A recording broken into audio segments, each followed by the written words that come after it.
በኤኒመንስ ከወንድ ፈልጣችሁም ሆነ ከየት እንደምን አላውቅም ከምናምንም ሆነ ሰርቫይቭ አንድ ሴት ልጅ ቆንጆ ከሆነች በእውነት አሁን እዚህ ያለችው ቆንጆ ትጂዬ በጣም ቆንጆ ነሽ፣ ልጅዬ በጣም ቆንጆ ነሽ፣ ኪያዬ በጣም ቆንጆ ነሽ እና ቆንጆ ሆነሽ አንዱን ወንድ ጠብሰሽ አንቺ ላይ ብር ቢያፈስ እዛ ሲርፎርድ ያንቺ ጥፋት ነው? ምን ነው ጥፋትሽ? በጭራሽ ጥፋትሽ አንቺ አይደለም። አንድ ፀሐይ ለምን አቃጠለ ብሎ የሚከሳት አለ?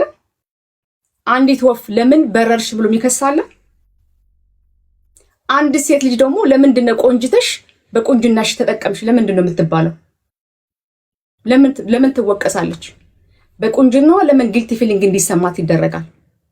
እስ ኔቸር አይደለም? የሴት ልጅ ቁንጅና በተፈጥሮ ያገኘችው አይደለም? ስለዚህ ቁንጅናዋን ተጠቅማ ብትፈልጊ ያጂ በጭራሽ ነው ኢሉ they have ለምን መሰለሽ? ግን ወንድ ልጅ ኢንቨስት የሚያደርገው የሚፈልጋት ሴት ላይ ነው። የሚፈልጋት ሴት ላይ ነው። ዲስፓራት ስትሆኚ ከአንድ ወንድ ግን ቺዝ ስታደርጊ ይሉዝ። ሁለት ደግሞ ምን መሰላችሁ? መጥፎ ወንድ ወይ ደግሞ ለኛ የማይሆነን ወንድ በህይወታችን ስንይዝ ትክክለኛ ወንድ ያመልጠናል። ላይፋችን ኦኮባይት ስለሆነ ላይፋችን ኦልሬዲ በሆነ ወንድ ላይ ኦብሰስ ስለሆነ ቦታው ስለተያዘ ለሌላውን ነው እንትን የምትሉት። ሰርቭ የማያደርጋችሁን ነገር አትያዙ። እኔ ብዙ ጊዜ ነው የምለው ሰርቭ የማያደርጋችሁን ነገር የማያዋጣችሁን ነገር አታርጉ። መጀመሪያ ሰርቫይቭ እራሳችሁን ቻሉ።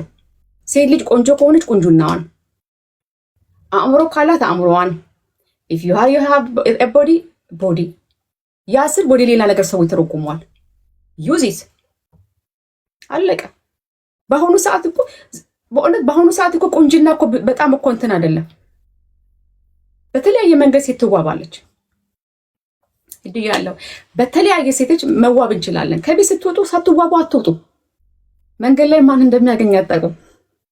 ሜቢ ሶልሜት ሊሆን ይችላል። ስለዚህ እራሳችሁ ላይ እኔ ብዙ ጊዜ የምለው እራሳችሁ ላይ ኢንቨስት አድርጉ። ነምበር 1 2 አላስፈላጊ ኖ ዮሴፍ እኔ ቆንጅና ኮንክ ዘርፋለሁ አይደለም። ቆንጆ መሆን ኔቸር ነው፣ ጊፍት ነው አይደለ? ልክ ወንድ ስራ ሲኖረው እንደሚያማርጥ ሁሉ እኔ ቆንጆ ሰውን ደግሞ ምርጫ ይበዛ ይላል። ቴኪት ኦር ሊቭ ኢት። ይሄ ሀቅ ነው። አንድ ሴት ልጅ ቆንጆ ከሆነች ኢፍ ሺ ኖ ኢት አንድ ቆንጆ ሴትና አንድ ሚሊዮነር ወንድ ቫሊያቸው እኩል ነው ይላሉ ነጮች። ቆንጆ ነሻ ስለ ቆንጆ ስለሆንሽ ለምንድን ነው እኔ ቆንጆ ሁኜ ማአት ነገር እንትን ስለ ያገሬ ልጅ ነው ወይ የምናምን ብል እኔ ለምንድን ነው ይሄን እንትን የምለው? ዋይ ሹድ አይ ለምን ሰፈር አደርጋለሁ? አንድ ሰው መልኬን እያየ አሁን እዚህ ጋር አለው።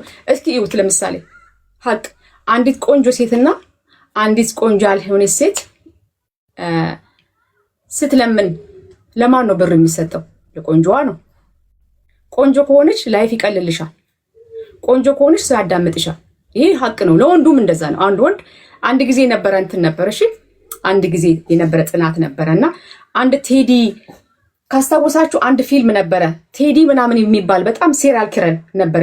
የሆነ መዓት ሴት የገደለ ወደ 30 ምናምን አይነት ሴት የገደለ ቆንጆ ስለነበር ሴቶቹ ያምኑት ነበር። ሲያናግራቸው ሴቶቹ ያምኑታል። ከዛ በኋላ አንድ ደግሞ ነበር። ከዛ በኋላ እሱ ተያዘ ምን አለና እንዴት ነው ሁሉ ሴት የገደለው ተብሎ ጥናት ሲደረግ ሌላ ወንድ ደግሞ አመጡ። እንደዚህ በጣም ጺማም የሆነ አንድ ጊዜ ነበር አለ ይሄ ሙስሊም ምናምን የሚባል ቴሮሪስት ምናምን የሚባል እንደዛ የሚመስል ወንድ ደግሞ ይዘው መጡ። ከዛ በኋላ ሴቶቹ ማንን ነው ሲፈሩ የነበሩት? ኢነሰንት ሆኖ ግን መልኩ የማያምረውን ኦር ብላክ ሊሆን ይችላል እሱን ሲያዩ ይፈራሉ። ክሪሚናል ቢሆንስ ምናምን ይላሉ። ቆንጆ ወንድ ግን ሲያዩ ውስጣቸው ያምናል። ይሄ ናቹር ነው። ስለዚህ አንድ ሴት ልጅ ደግሞ ቆንጆ ከሆነች ምን ችግር አለ? ቆንጆናውን ብትጠቀምበት። ያስለብ አላችሁ ቆንጆ ሴት። አሁን ድሮ በጣም ብዙ ወንዶች እንትን የሚሉት ቆንጆ ሴት ስለላይ ላይ ነበረች ቆንጆ ሴት ምናምን ነው። ስለዚህ ምንድነው አንዲት ቆንጆ ሴት ቆንጅናዋን ተጠቅማ አሪፍ ወንድ ብትጠብስ ለምንድነው ጎልድ ዲገር የምትባለው? ነው እኔ እኮ የምለው። ዋይ ለምንድነው ጊልቲ ፊሊንግ የምንሰጣት? አንዲት ወፍ ስትበር እንዴ አንቺ ለምን ኔቸር ነው። ፀሐይ አሁን ለምሳሌ ለምን ታቃጥላለች ተብላለች እንዴ? ፀሐይ ናት። ባህር ራሱ ለምን እንደዚህ ዲፕ ሆነ ይባላል? ባህር ነው። ልክ ቆንጆ ሴትም ለምን ቆንጆ ሆንሽ ልትባል አይገባም። ስፔሻሊ እላሉ አበሻ ሴቶች 99.9% ቢዩቲፉል በጣም ነው የምናምረው። ማጅራት መቼ ኦፍ ኮርስ ማጅራት ጎንበስ ካለልኝ ቀላል መተዋለሁኝ። ብር ካለው ዝም ብዬ ማጅራት ግን አልመታም። ሸገርዬ የትኛው ማጅራት ዝም ብለ ማጅራት አይደለም፣ ስላነጠነጠ ብቻ አይደለም ማጅራት የምትመታው። ዝም ብለ አንድ ማጅራት ዝም ብላ አትመታም። አይተህ አገናዝበህ ነው ማጅራት መቼ ደግሞ ያለው ሰው ብዙ ሰው ተው ሰዎች እየተው እና ኢትስ ሃው ኢት ኢዝ። እና ብዙ ጊዜ እኔ አሁን ስለ ሀብት ተነስቶ ስላወራሁ ነው እኔ እንደዚህ ብዬ አላቅም በሚለው የተነሳ እኔ ሀብታም ነኝ ብዬ አላቅም። ግን አንዲት ሴት ልጅ ራሷን ትቻል። እኔ ብያለሁ ማንም ወንድ እኔ አሁን አብሮኝ ያለው ነገ ከሱ ጋር ብለያይ አጎነቢ እንደ ማርኬት መጀመሪያ የምሰራውን ልንገራችሁ። እኔ አሁን ከባሌ ጋር ዲቮርስ ብፈጽም ወይ ብለያይ የመጀመሪያ ስራዬ ትንሽ በቃ ምናምን እልና ማርኬት ላይ ነው የምሆነው። አጎነ ዴት ጀምራለሁ። ዴት ወዲያው ነው የምጀምረው። እስኖት አባት ማርች አንዳንድ ጊዜ እኮ ምን መሰላችሁ አትማርቺ ያጋጥማል። ሰዎች ላይፍ ላይ እኮ ብዙ ጊዜ እኔ አሁን ከሱ ጋር ብለያይ ብያሰብኩት ገና ሳገኘው ነው። እሺ እኔ ከአንድ ወንድ ጋር ስገናኝ ልለያይ ይችላለሁኝ እኮ ብላችሁ ማሰብ አለባችሁ። ብለያይ ምን ይዤ ነው የምለያየው ብላችሁ ማሰብ አለባችሁ እንጂ ፍቅር መጀመሪያ ላይ ፍሪታል ነው።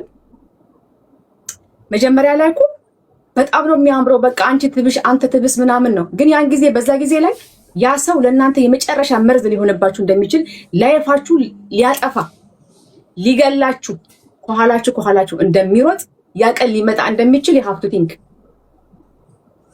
ያን ጊዜ ከዛ በኋላ ወርስት እንደዛ ሊያደርግ ይችላል። ከቻለ ምንድን ነው የኔ ባካፕ ፕላን ብላችሁ ካሰባችሁ ክራይሲስ ሲመጣ በላይፋችሁ ላይ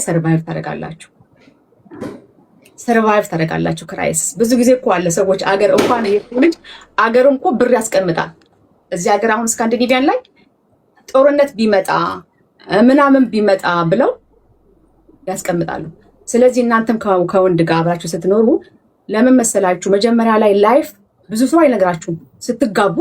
ስትጋቡ ተጋብተን ተዋደን አንቺ ትብሽ አንተ ትብስ ተባብለን እንኖራለን ነው እንጂ ስትጋቡ ለምሳሌ ሰዎች ጤነኛ ልጅ ባይወለድስ አዩ ሬዲ ፎር ዳት? አንዳንዴ ከምር ስትወልጅ የሆነ ነገር ቢያጋጥማችሁስ ሬዲ ናችሁ? የሀፍቱ ሬዲ ሰዎች አንዳንድ ጊዜ ሬዲ መሆን አለብን ለብዙ ነገር። ያ ማለት ግን ይደርስብናል እየፈራን እንተኛ ሳይሆን በህይወት ሊያጋጥም ይችላል። ምክንያቱም መሰላችሁ ብዙ ጊዜ ላይፍ ላይ በጣም ስወደው በጣም ሳምነው ነው የከዳኝ ነው የሚባለው። ብዙ ጊዜ ሰምታችሁ ከሆነ በጣም ሳምነው በጣም እንጂ ስጠራጠረው ከዳኝ የሚል ሰው የለም። ስጠራጠረው ከዳኝ ሰምታችሁ ታውቃላችሁ? አታውቁም። ብዙ ሰው ምንድን ነው የሚለው እሱም ብዬ እንደዚህ አድርጌ ስወደው ሳፍቅረው ምን ስለው ይነው እኮ ይሄው ሰባውት ሚ ለዛ እኮ ነው በጣም የሚወደኝ because of my brain by the way። እኔ በጣም ባለ የሚወደኝ ከመልክ ከምናምን ውጪ he loves my brain በጣም እና ምንድነው እናንተ ብዙ ጊዜ ሰው እንዴ አይልም። ብዙ ጊዜ ሰው ስጠራጠረው ከዳኝ ሰው እኮ አማችሁ ብር ስታበድሩ አልተጋችሁ ከዛ ምን ትላላችሁ? በቃ አምኛት አበድሪያት ከዳችኝ እንጂ ስጠራጠረው ከዳኝ እንዲህ ስለው ከዳኝ አትሉ። እኔ ጨርሻለሁ። አሁን ለምሳሌ ባሌ ቺት ቢያደርግ እንዴት አድርጌ ነው አክት ማድረገው? ጨርሻለሁ በጭንቅላት